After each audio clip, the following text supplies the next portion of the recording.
Gusto niya talagang i-twist yung facts at magmukha na lang siyang bobo. Mahirap naman yun. Na magmukha ka laging bobo. Eh, di ba? Nakakahiya yung lagi ka mukhang bobo. Kasi wala kang alam. May kanta si, ano yan, umanap ka ng, umanap ka ng pangit. Umanap ka ng pangit. Okay pa yung pangit eh. Pero parang mahirap namang humanap ka ng bobo. Diba? Wag mo naman laging ipangalanda ka na bobo. Bobo ka. Mahirap yun. Diba? Mahirap yun. Tatakbo ka pa naman pagkapangulo. Tapos pinapakita mo kung gaano ka kabobo. Ito yung mahirap sa mga bobo eh. Hindi nila alam na bobo sila. Mare!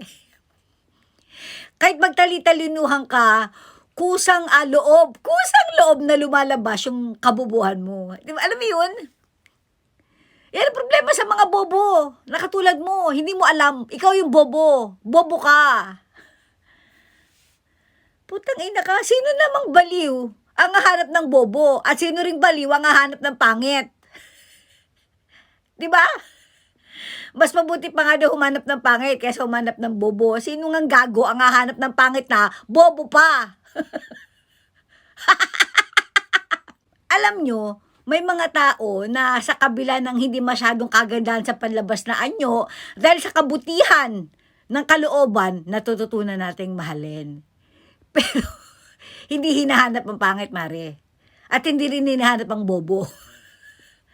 Putang ina ka, dahil hindi mo na kayang ipagtanggol si bangag, ganyan na lang ang ginagawa mo.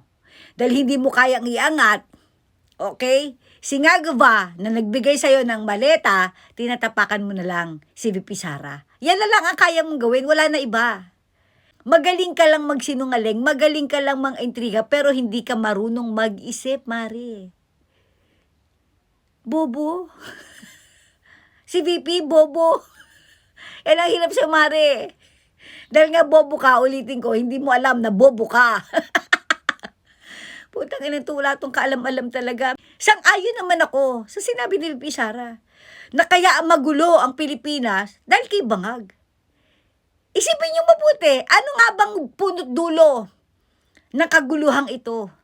Kung ginagawa sana niya ng normal ang trabaho niya bilang presidente, sa palagay niyo ba merong ganitong gulo sa Pilipinas?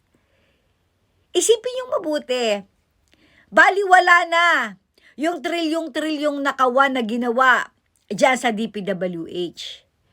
Yung trilyon-trilyon na perang minaleta ng mga putang inang yan, hindi na pinag-uusapan. Takot na takot ang Congress, ang Senado, na imbisigahan ang flood control kasi nga makikita, okay, kung sino talaga ang mastermind sa kahayupang yan. Although of course, sinabi naman ng mga sangkot na opisyal kung sino talaga ang mastermind at pinangalanan si Bangag at ang pinsan nitong magnanakaw na si Tamba. Mare,